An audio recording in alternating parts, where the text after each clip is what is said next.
So hello again and welcome. You're joining us for the Reading League Vermont's Adolescent Striving Readers, Instructional Opportunities and Systemic Approaches with Dr. Julie Brown, who we are thrilled to welcome. My name's Lori Quinn, and I am part of the small but mighty board of the Reading League Vermont, a chapter of the national organization, the Reading League, that is housed here at the Stern Center, where I serve as the president of the nonprofit Stern Center based in Williston. It is a joy to welcome Julie today. We have a long history with Julie Brown at the Stern Center, and Julie was really a pioneer in understanding the crucial importance for adolescent learners of literacy. And I personally have great admiration for her insistence and determination as an educator that this be part of the success stories of our high school graduates in particular. And you may have had an opportunity to read a little bit about Julie if you don't know her already. She is the founding teacher of Woodstock Union and Middle High School Structured Literacy Program. She's a licensed special educator, reading specialist, and MLL teacher. Julie's held just about every role you could imagine at Mountain View's Supervisory Union in Woodstock. She is also a founding member of the Project for Adolescent Literacy, which is a nonprofit advocacy group for educators, by educators who are committed to helping older struggling readers. And so that organization is about getting the word out about what is possible and what works for reaching student success in partnership with the students who you will see throughout Julie's presentation today. And as I mentioned, her doctorate recently earned, yay, is from Mount St. Joseph's Reading Science Program, and she also holds a Master of Science in Language and Literacy from Simmons. And I don't want to leave out the last line of your bio, Julie, which is that your students are your inspiration, because I know that to be true from personal witness to this awesome group of young people that you have helped so much in their educational careers. So we're delighted on behalf of the Reading League Vermont to welcome Dr. Julie Brown. Thank you so much. The Stern Center has played a big role in my personal life, my family's life, and my professional life. So this opportunity to contribute to your mission is, I'm just very grateful for it. So let's get started. Adolescent Striving Readers, Instructional Opportunities and Systemic Approaches. As Lori mentioned, I'm the pre-K through 12 literacy facilitator at Mountain View's Supervisory Union in Woodstock, Vermont, and a founding member of the Project for Adolescent Literacy. And I would like to just frame literacy, the ability to read, write, speak, and listen, the ability to communicate with others and one's self at levels commensurate with increasing levels of maturity and sophistication, supports an internal and an external life of meaning and substance. In other words, I believe teaching literacy is more than just a state standard. It's more than just an intervention class for struggling readers. I believe it's the keystone of an education.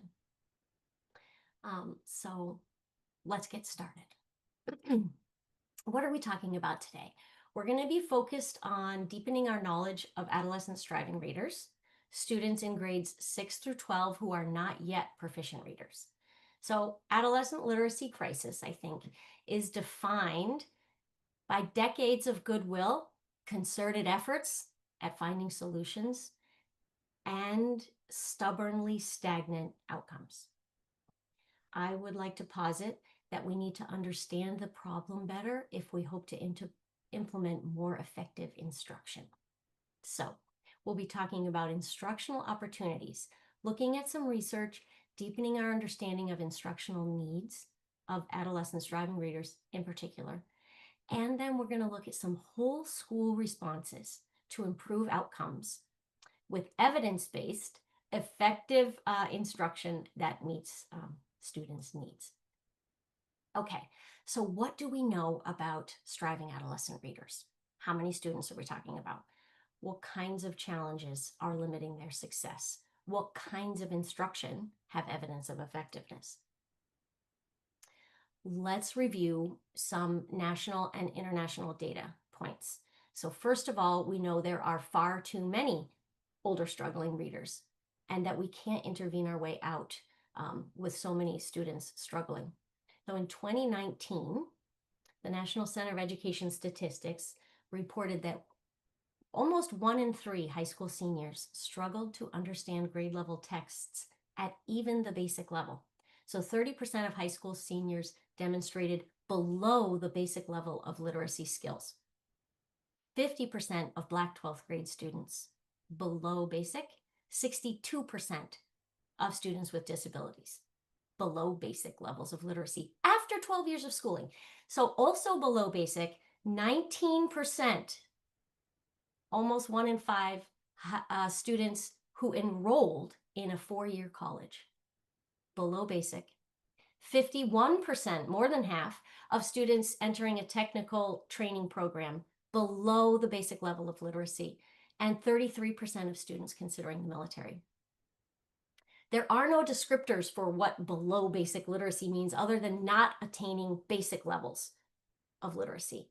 And you can follow that link at the bottom to get a more detailed description, but we're talking about being able to place events in order and draw general, factual, literal conclusions from what they're reading.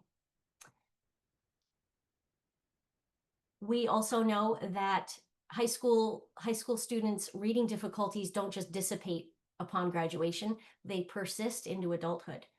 More than half of the 16 to 24-year-olds in the United States who took part in an international assessment of adult literacy scored below proficient, and assessors described 1 in 6 as functionally illiterate.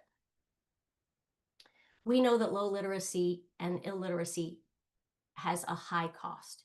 It is correlated with adverse effects on individuals' social, emotional, health, and economic well-being. The Department of Justice put out a report in 1993 calling on schools and colleges who prepare teachers to act to improve literacy, and noted that delinquency was, quote, welded to reading failure. It's been estimated low in illiteracy to cost the U.S. economy $2.2 trillion annually, almost 10% of our GDP. And we know that high levels of literacy are required for civic engagement. One study by Parker found that 74% of state-level ballot initiatives in 2022 were written above the high school level. We also know that low and illiteracy is a growing and global problem. UNESCO reported that more individuals face lives with basic levels of literacy than 50 years ago, 750 million. So these are some sobering statistics. Let's bring it a little bit closer to home and look at Vermont. So Vermont's National Assessment of Educational Progress, or the NAEP, data from 2024 indicated that 1 in 3 Vermont 8th graders are below or demonstrated below basic levels of literacy. And 47% of economically disadvantaged 8th graders in Vermont. It's very sobering numbers. You can see in these charts here is, let's see if I can add I need my little pointer. Let's see if I can get that. I don't know if I can get it. Let's see. The chart on the left shows Vermont's scores over time, and you can see that the gray, the below basic category, is growing, not diminishing. And you can see on the right here, this graph, the tan line is Vermont, and you can see the nation, the black line, is also declining at the 8th grade level. Vermont's more precipitously so. So why, when research and results from the field suggest far higher numbers of students can achieve proficiency?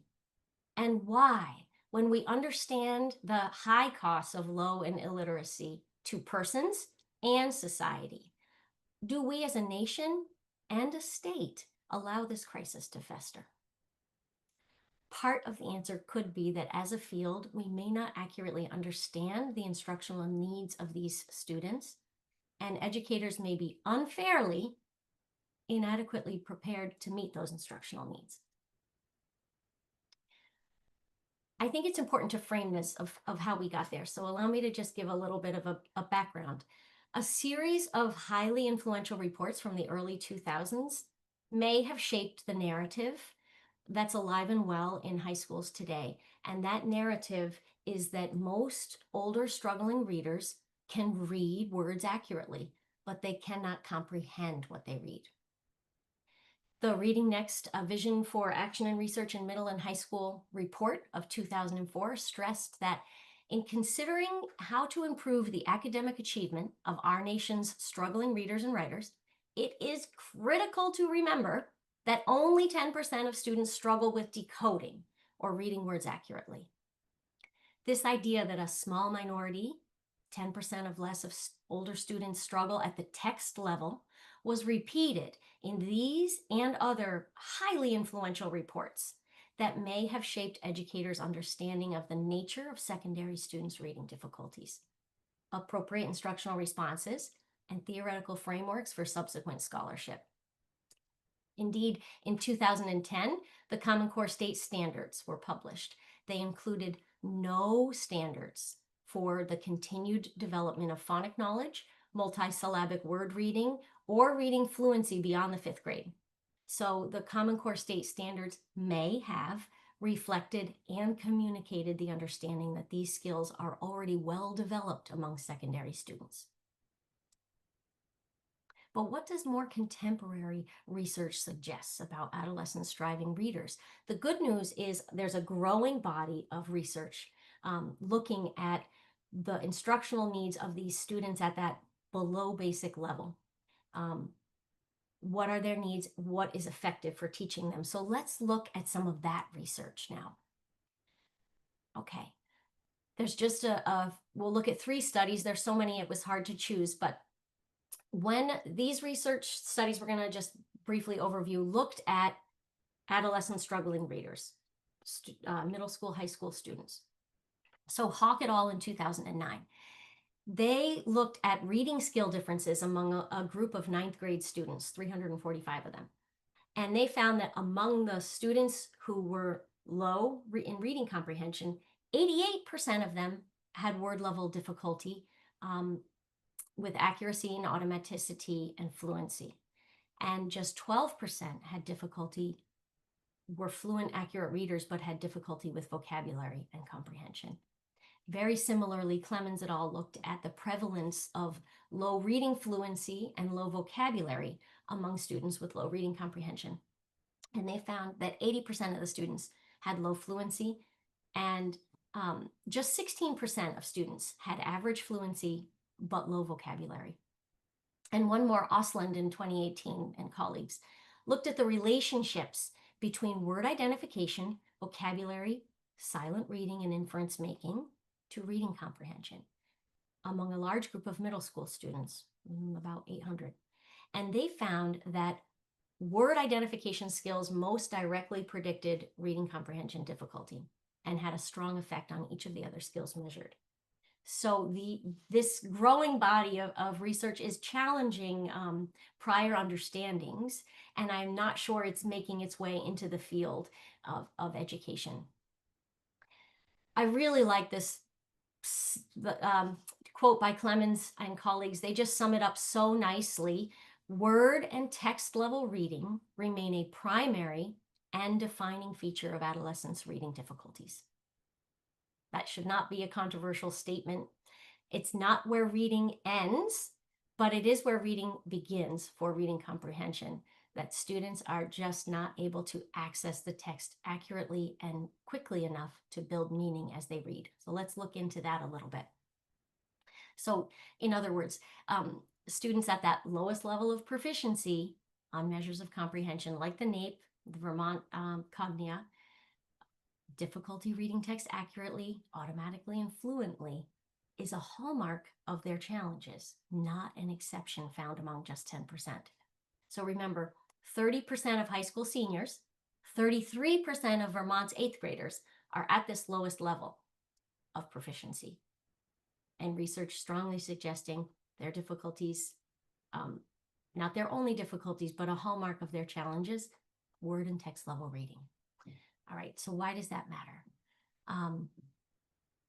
Hebert has a wonderful paper out right now about automaticity, and she notes that most below basic students' reading rates are too slow to allow them to focus on comprehension fully.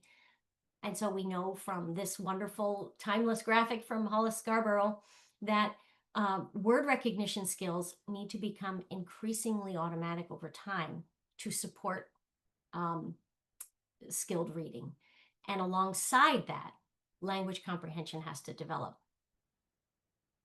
What's interesting is for older struggling readers who've had a decade or more of challenges with reading, the very academic language they need to master has been that they've not been able to access because that language is found in text.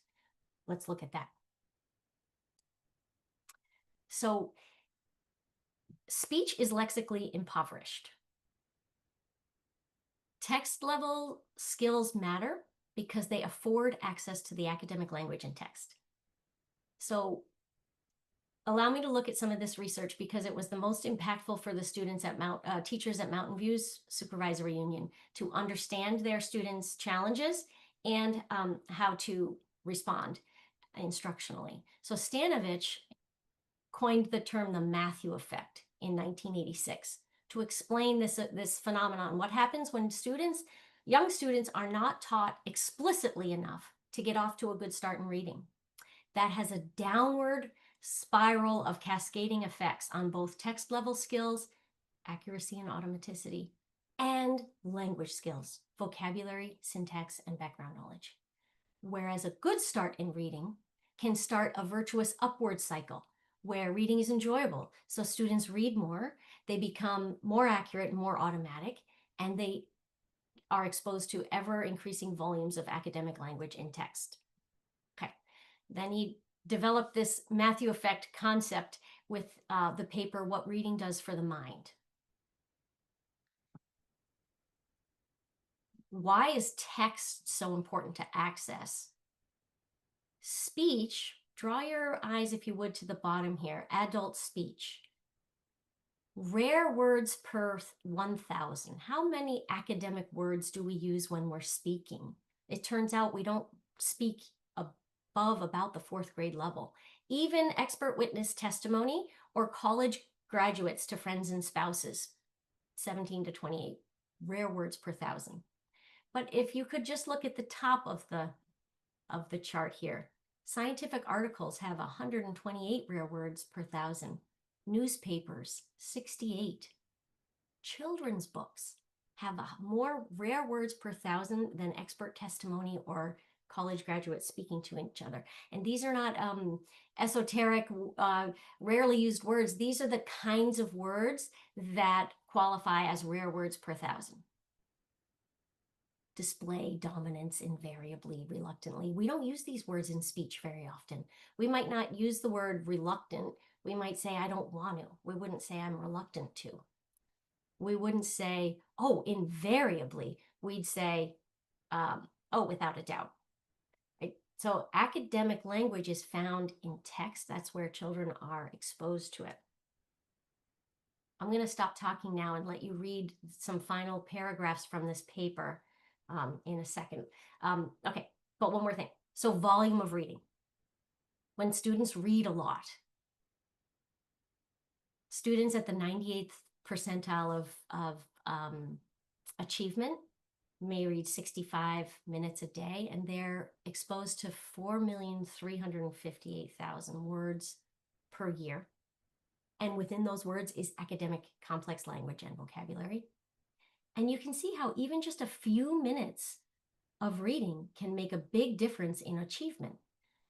So students reading 3 minutes outside of school are exposed to 200,000 words per year, achieving at the 40th percentile. But if you just increase that up to maybe 9 minutes, they're at the 70th percentile due to their exposure to academic language. So let's take a break here, and I'd like you to read these last 3 paragraphs from this paper, and then I'm going to share with you what this kind of reading can sound like, what this difficulty with text level reading can sound like with an example from a student.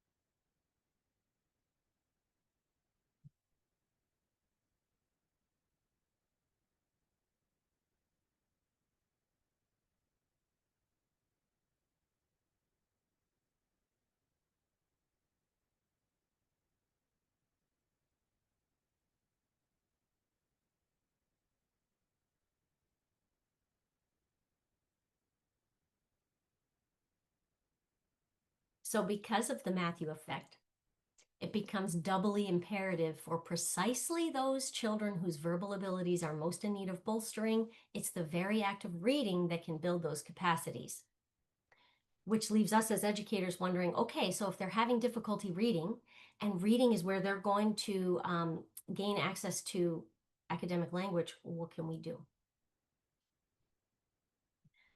I'd like to play for you, before I show you the text, a 2-minute recording of a student trying to read an excerpt from a speech by Charles Dickens. This student was very motivated, yet she consistently scored below proficient on measures of reading comprehension like the PSAT and STAR reading, for example. She was identified as needing help with accuracy and fluency when she moved to a school that understood they needed to screen for fluency when students are demonstrating difficulty. Her prior school and educators worked really hard at helping her, and their efforts were focused on comprehension and vocabulary, which of course are important. She did get the help she needed and eventually went on to early college. But here is a passage. Let's listen to her reading, and I'd like you to ask yourself while you're listening, could you answer the question, what is Dickens' motivation for writing? Or could you summarize his main points? Why or why not?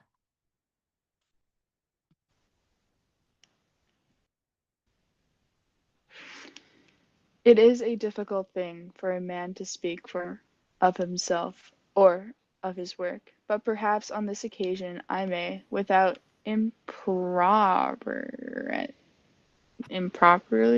venture to say a word on the spirit in which mine were conceived. I felt an earnest and humble desire, and shall do till I die, to increase the stock of harmless cheerfulness that I felt that the world was not utterly and I'm sorry. That the world was not utterly to be dis dispeased.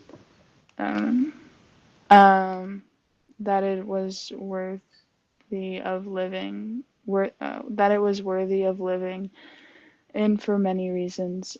I was anxious to find that the professor has said, if I could in evil things, that soul of goodness which the Creator has put in them. I was anxious to show that virtue may be found in the byways of the world, that it is not incompatible with poverty and every wages and even wages.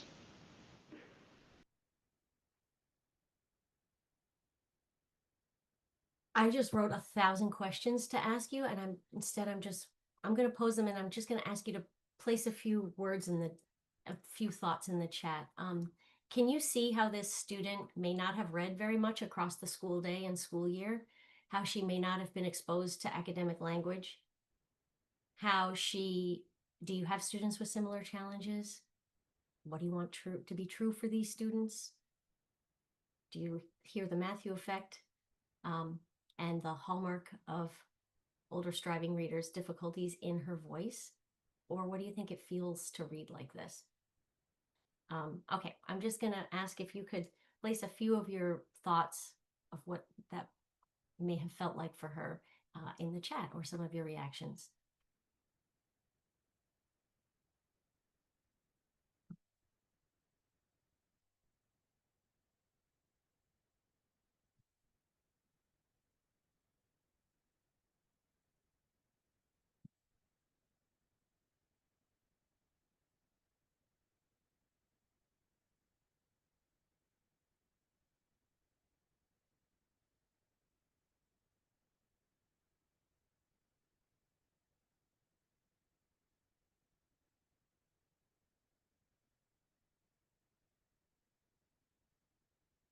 Yeah, thank you, David.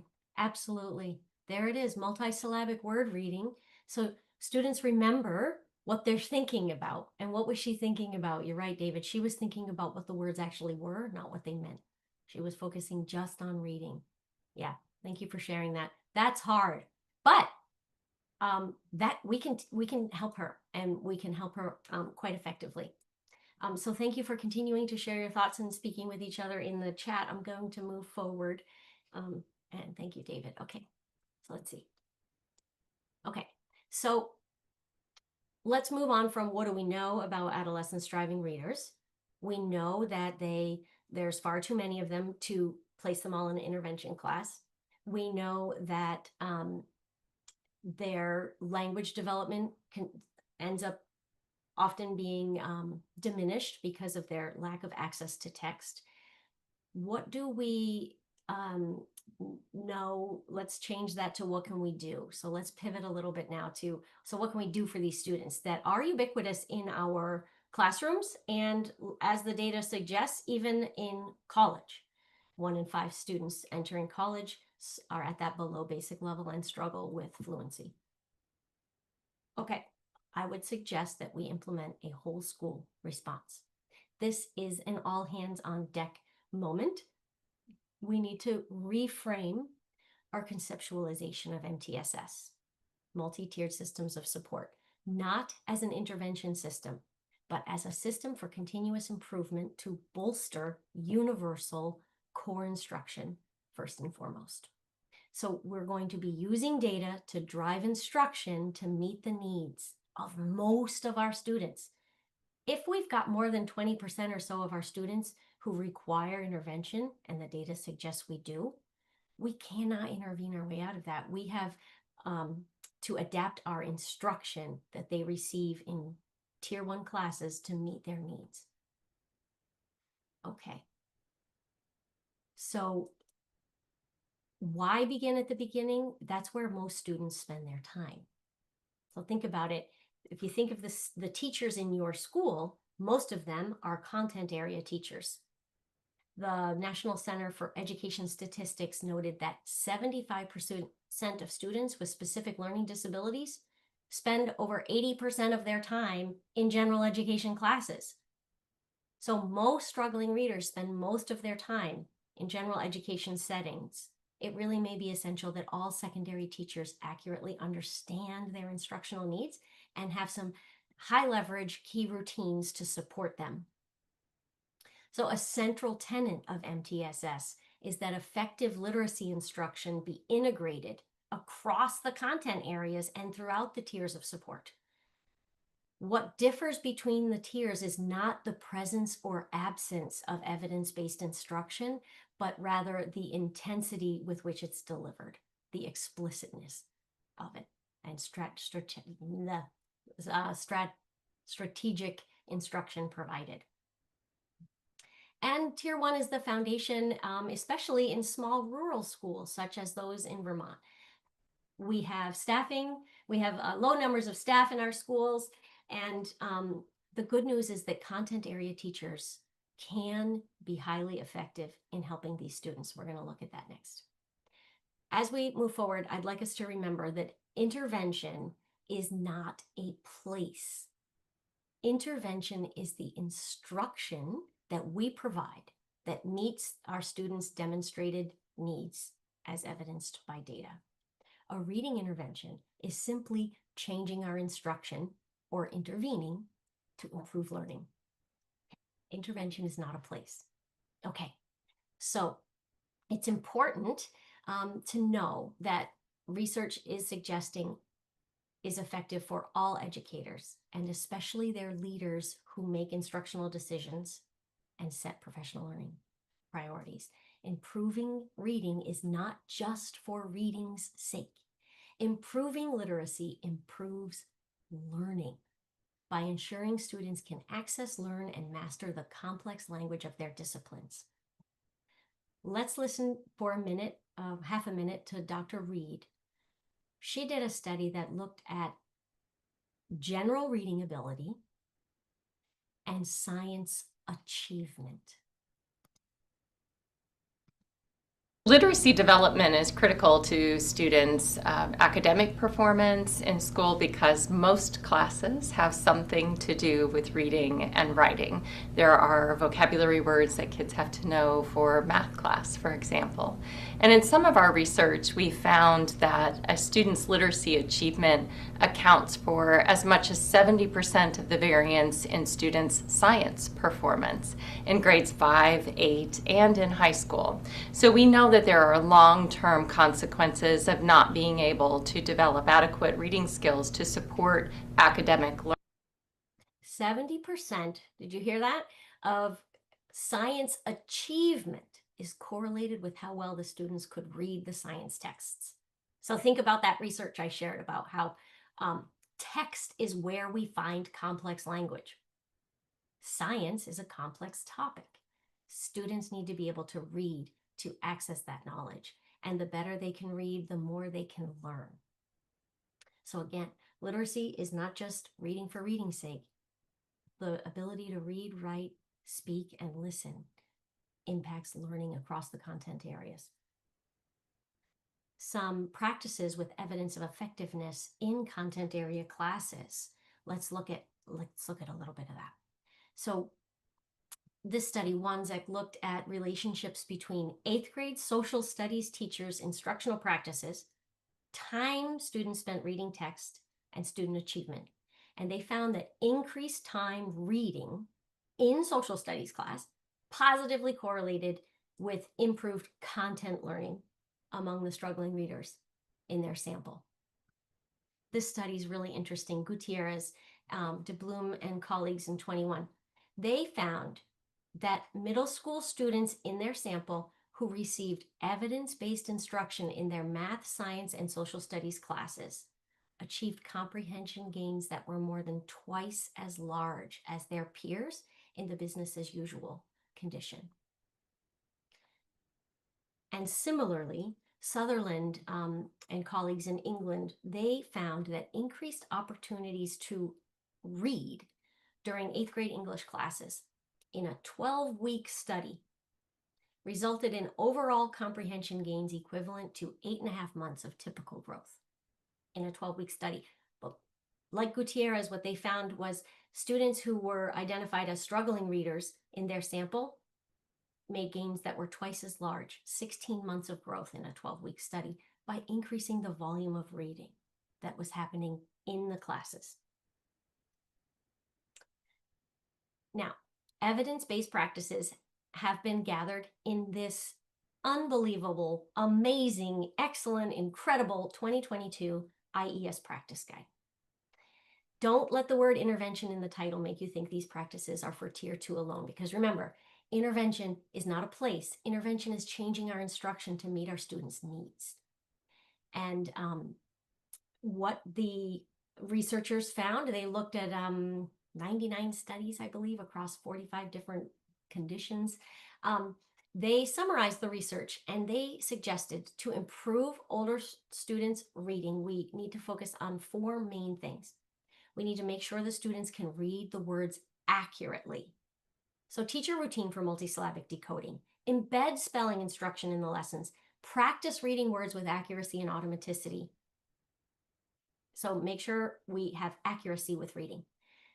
Make sure our students can read fluently. And how they suggest we provide a purpose for repeated readings. We have our students practice reading with prosody, and we read from a wide range of texts. Third, we want to focus on comprehension with a few high leverage practices, beginning with building word and world knowledge. So consistently providing students opportunities to ask and answer questions, writing just statements, for example, and monitoring comprehension while they read. So they have a few really well laid out comprehension instructional strategies, beginning with building word and world knowledge. So knowledge of vocabulary and background knowledge. And that we wrap all of that up with complex texts for all students. I cannot recommend this guide enough.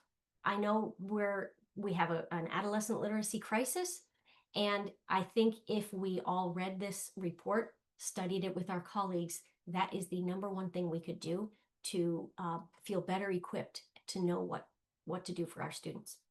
So building leaders, if you want to look at your parents, parents and students in the eye and say, we are doing everything we can that evidence suggests is effective to improve literacy outcomes, you'll want to read this report. Don't be intimidated. It's 200 some odd pages, but the actual text is just 80 pages.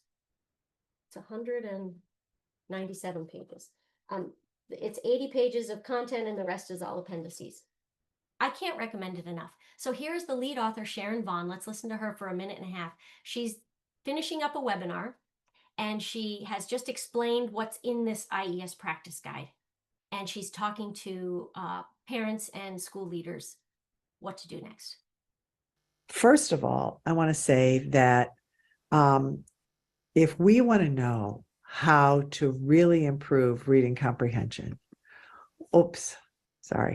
one of the ways we can do that is we can provide interventions for students. And if I ask many of you, are you right now in your schools, are parents, is your child involved in an intervention around reading comprehension? You might say yes. And I would say to you, this is really important. Reading comprehension interventions will always be necessary, but they will also always be inadequate.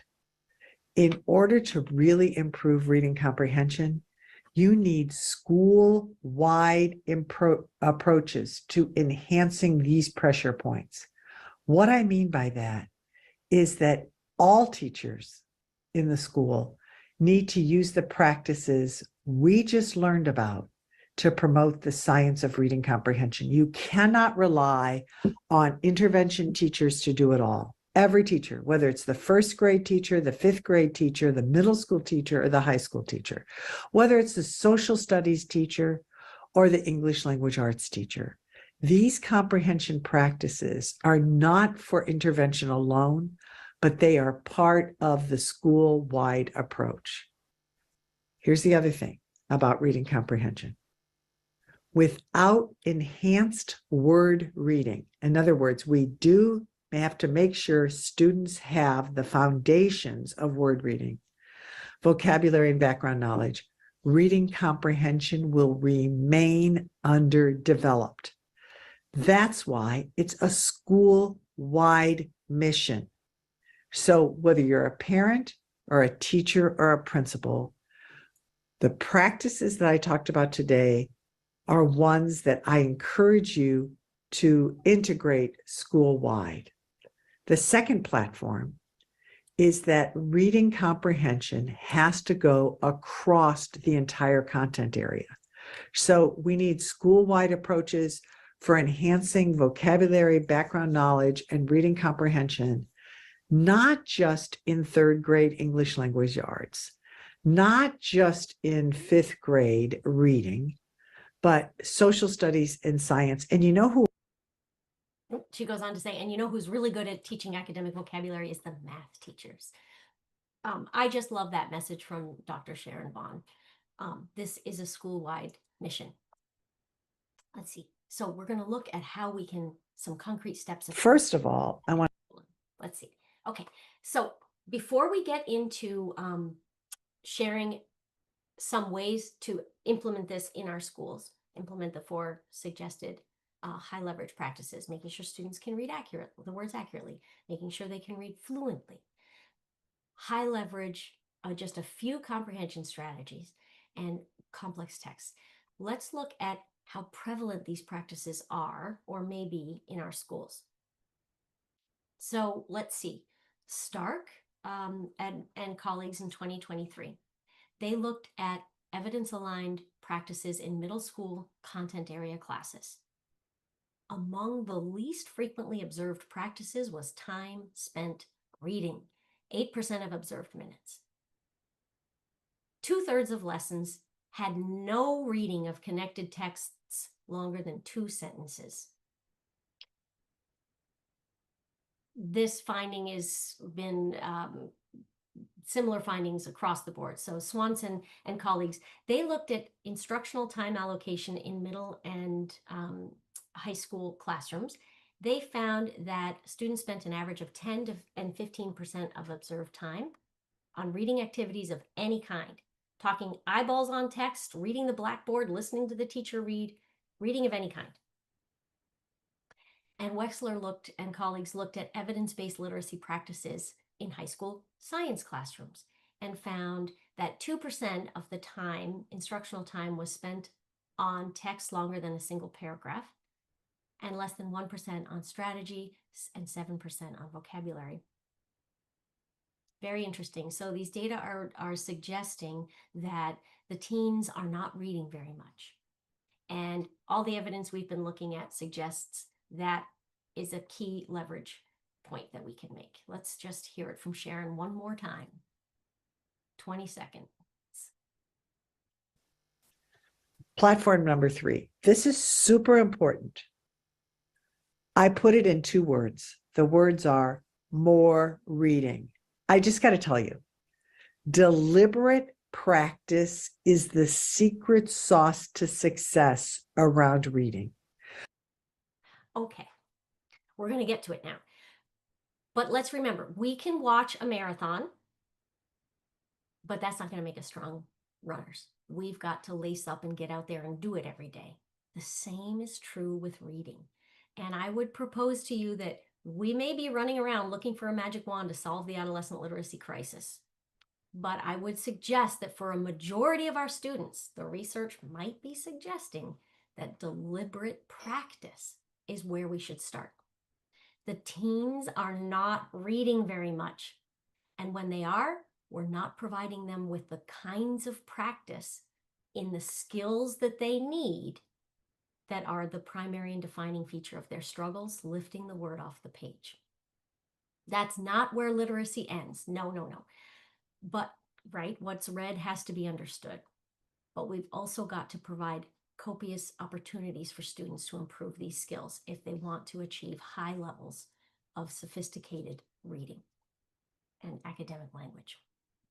Okay, so how can we begin to intervene in Tier 1 content area classes without all of us being reading specialists? What can we do that evidence suggests will help our older striving readers alongside building and district leadership, right? We've got to invest in professional learning. So let's pick a few high leverage practices though to get started. We can't ask content area teachers to do it all and all at once, but since change happens one step at a time, which first steps are we going to choose?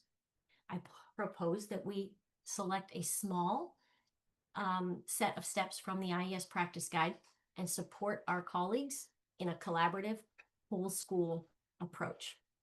So from the IES guide, we can pull 3 different routines that can be easily embedded into content area classes, what we're already doing and teaching. So remember, even though the guide has the word intervention in it, intervention's not a place. These routines can be connected to grade level or above content area learning. As Dr. Tatum reminds us, we want to focus on accelerating foundational skill development and knowledge development concurrently. The best place to do that is where students are learning content area classes. Okay, so folding in what we're already doing, we can teach a simple routine for multisyllabic word reading. We can do that. We can do that in art class. We can do that in driver's ed class. We can do that in math class, science, social studies, math. We can provide purposeful fluency practice seamlessly into what we're already doing and even increase student engagement. And we can build word and world knowledge with complex text for all students, making connections to grade level content. Let's look at each of these and I'll provide a few examples. So from the IS practice guide, they suggest we teach a routine for multisyllabic decoding. Here is the routine. I'll show you on the next slide with a word that should be familiar to you. Okay, so you want to select a few words from the grade level text to model and practice accurate reading. You could circle any prefixes and suffixes if you knew your prefixes and suffixes, but you don't have to. You can just underline the remaining vowel, underline the vowels or vowel teams in the word. You can loop under each syllable or word part as you read it, and then you can make it a real word by blending the parts together, and you can do that with your students. So for example, from that Charles Dickens text, impropriety, the student could not read this word, but let's see how could we have done that. If we knew morphology, and I have unfinished learning around morphology myself, if we understood the morphology of this word, we could circle the prefix im and the suffix iety. We could underline the remaining vowel. We could scoop and read. Impropriety, impropriety. Or we could just start with the vowels. I see these vowels. I'm going to scoop and read impropriety, and I'm going to turn it into a real word, impropriety. Now, an English teacher or a social studies teacher could simply have this word up on the board, and they could say the word. Class, the word we're going to read is impropriety. What word? Impropriety. Let's look at it. The teacher scoops it. Say it with me. Impropriety. Impropriety. What's this word? Impropriety. Took 10 seconds. There it is. Breaking that word up into pieces. If that happened in every class once or twice, that routine would be internalized by students, and they would have a method or a means of decoding words that they don't currently have. And I want to show you, we can connect that with building word knowledge. Okay, so we can connect this multisyllabic decoding with vocabulary instruction and build word knowledge. Here is a template from the 2022, or based on the 2022 practice guide. And we're using this at Mountain View's Supervisory Union. So you have a word, you provide a student-friendly definition, talk about the morphology if you can, add it to your word wall, use it, do all that great practice and interleaving and coming back, make an interactive word wall, but you're introducing the word, you're going to have an image, some example sentences, and in a sentence from the text, and then some questions around it. Here's what it could look like with impropriety. Okay, class, we're going to read the word impropriety. What word? Impropriety. Let's scoop and read it. Impropriety. They're doing it with me. Impropriety. Okay, it's the state of not being proper or of engaging in inappropriate behavior or conduct.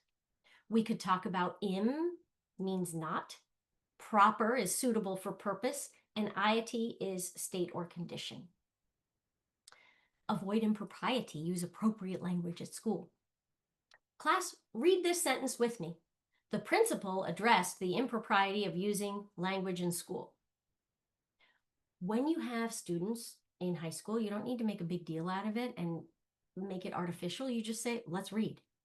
And you start reading and they read with you. Just let's read. You put your finger under where you want to start. Let's read. And you do it. And as they do more and more of it, it becomes easier and easier, and they're all reading at one time. Class, this next sentence is from a text we're about to read. It's a doozy. Do you see the word impropriety in it? You might pull it out. Let's read. It is a difficult thing, right? You just go through and you read it, and everyone's reading with you. And then you might ask some questions. Yes or no? Is this demonstrating impropriety? The questions you ask may be nuanced. They might be, I don't know, maybe, it depends. They might depend on what your students already know. Maybe you've covered what insider trading is. I don't know. But you just would ask them questions. That you could do with 1 or 2 words, but not all of them in a text. You can provide purposeful fluency practice. You can model fluent reading. You can echo read. Class, this text is a doozy. I'm going to read it. You repeat it. And you just do 1 or 2 sentences at a time. You can do choral reading, where everyone's just reading the text out loud together. That's a let's read. And you can do partner reading. And partner reading is really quite fun once you dive in and give your students the me or we option. Anita Archer talks about this. Students can have a short passage of text. Let's dive into what Dickens has to say before we write our just statements and analyze it. Partner up, and you've got a routine in your classroom, me or we option. So if the student doesn't want to read solo, they just say we. And they'll choose that a lot. Even strong readers, it's fun to read together. So let's do it together. So they might say, we're going to go we. If they want to read it on their own, they can choose the me option. Now, what if we pulled this all together? This is the text that the student had difficulty with. I played you the recording at the beginning. What if, before we started, we previewed the vocabulary words? Okay? Friends, we're going to look at some of these challenging multisyllabic words together. I've got it on the board. I've got my finger or my pointer. Let's read the word parts, and then let's read the whole word. Ready? And you say impropriety. The word is impropriety. Venture, venture. Conceived, conceived. Earnest, earnest. Despised, despised. And everybody's reading. Everybody, no one's singled out. Everyone's reading. Anxious, anxious. Soul, soul. Okay, so they've previewed the vocabulary. This takes 15 seconds. Now you can have the student echo read it if you wanted to. I'm going to model what I think Dickens, what his voice might have been like to try and bring meaning to this passage. I'd like you to read it after me. We'll go sentence at a time. You could do choral reading. Everyone reads at the same time. Remember, teachers can simply just say, let's read. And they do. It's fun. Seriously, it's scary to get started, but it's working. They do it. You can do the partner reading. Remember, we can say me or we. We always have that me or we option. And then you dive into the meaning. Now you're ready for that close reading. So previewing the words, you can pull out a few that might have a central meaning. You can use that template, have an image, talk about examples and non-examples, and then you can preview this vocabulary before you dive into the fluent, accurate reading. Note how we're going to be reading from the content of our classes. So we have just another point here. We're going to connect reading fluency to building word and world knowledge with knowledge building text sets. Because of that Matthew effect, striving readers often don't know what good readers know. So we can't activate background knowledge if they don't have it. So we can build background knowledge. So let's replace that word activate with build. We're going to build background knowledge. And one way we can do it is we keep the challenging text at the heart of what we're doing. And we can surround it with brief readings that we can read for fluency, accuracy, and vocabulary, such as visual or video. We can do brief informational texts. We can do accessible texts like photo essays to build knowledge around that text. So let's see. This is what it could look like with Great Expectations from Charles Dickens. Let's say we were reading that. We could build our students' background knowledge with a photo essay. Victorian daily life, what was it like? We could read an article about industrialization. We could watch a brief video about the Industrial Revolution. And we can read a story from Charles Dickens' life of what it was like to work in a factory. This is just one example. This could be about Van Gogh, if you were an art teacher, Einstein, Newton, particle accelerators, Pythagoras. You can do text sets about anything, but it's a great way to build knowledge. They're brief to support the complex text, so they work great for fluency.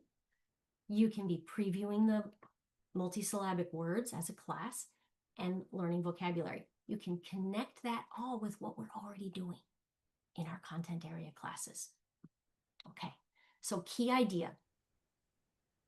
We can begin with a small set of these high leverage practices for every student in every class every day.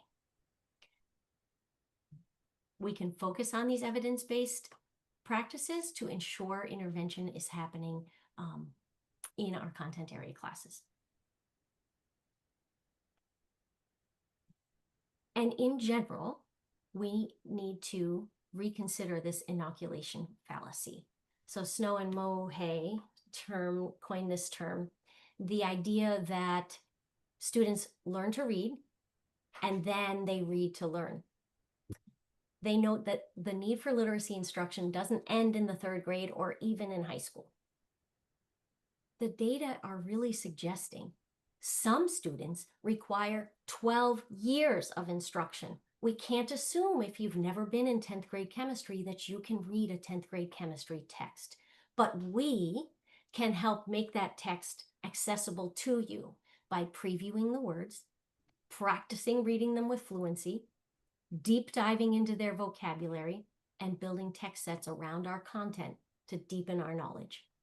So I would suggest we reconsider this inoculation fallacy, that we provide ongoing instruction. I would like to do away with that moniker, learn to read, then read to learn. The data suggests that that's not a real thing. Many students require ongoing instruction, and we need to improve our teacher and leader preparation to provide this kind of instruction. We need to infuse the content areas where knowledge is being built with these strategies. Why? Because evidence is showing it's highly effective. Literacy is not just for ELA class, and intervention is not a place. And when we provide additional supports for our most striving readers, we need to reconsider the homework hotel.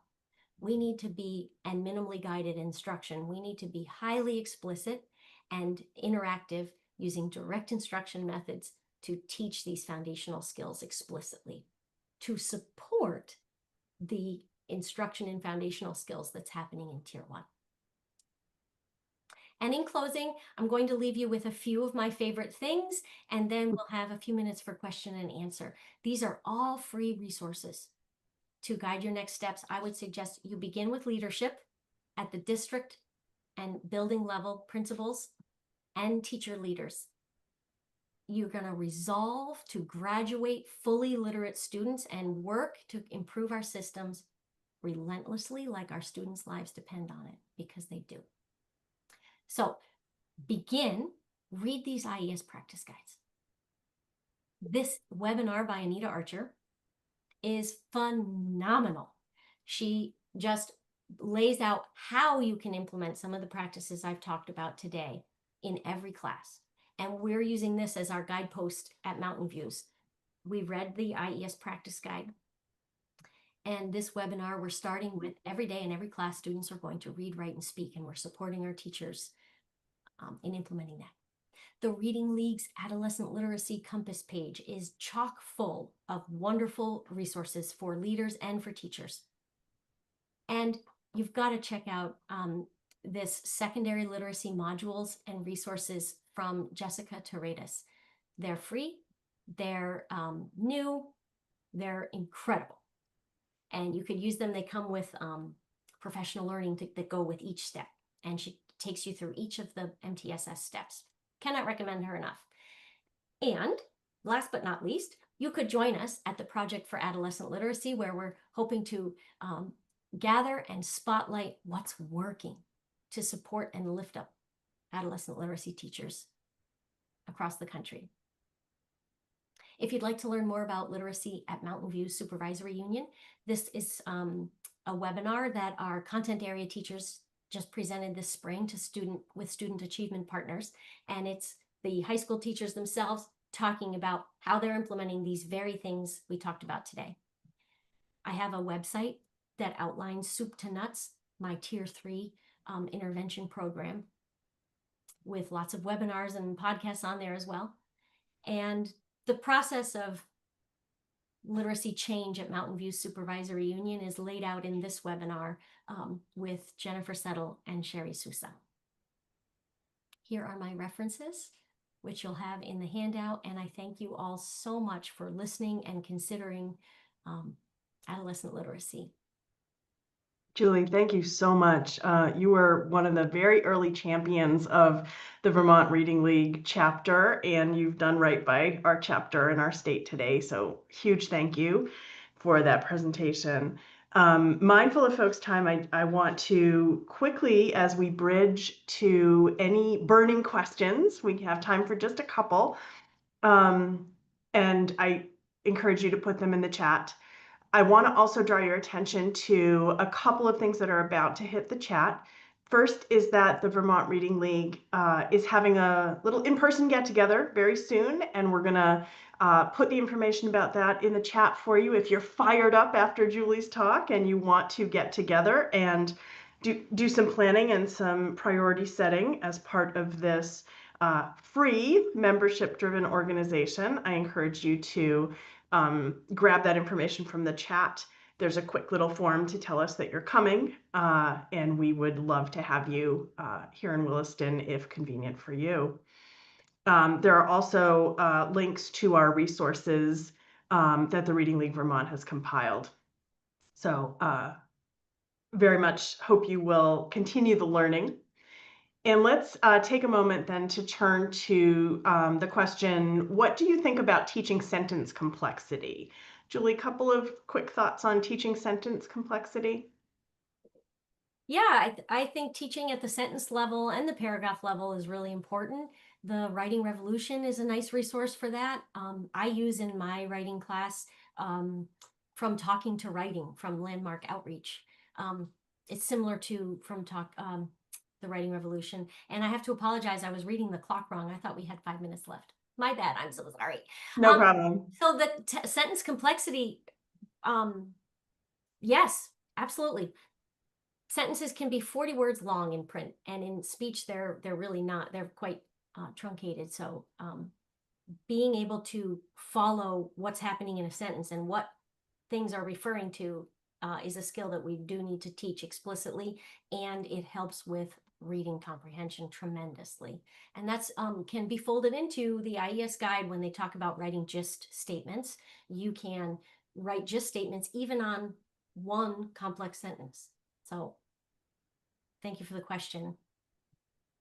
That's great. Lots of thank yous for all the rich content that you shared today, and wonderful, clear recommendations for next steps. I appreciate very much that you are urging us to direct application to practice. That is what we need to make a difference.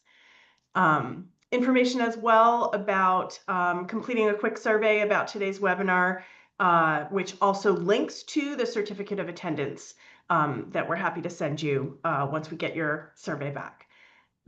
So a big thank you again to Julie and to all of you for your attention and commitment to the critical issue of adolescent literacy and to the Vermont Reading League. Thank you, everyone.